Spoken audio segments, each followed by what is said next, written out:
When using the device for the first time, it is common to start by connecting to a network.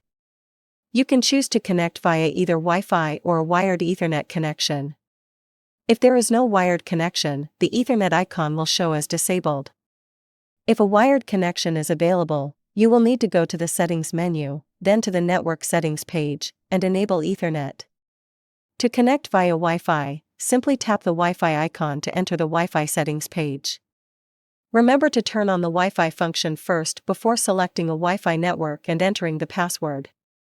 Once connected, the Wi-Fi icon will display as connected, showing the network name. If your Wi-Fi signal coverage is weak, it is recommended to select the 2.4 GHz band. If there is significant wireless interference in your surroundings, using the 5 GHz band is advisable. Thank you for choosing our product.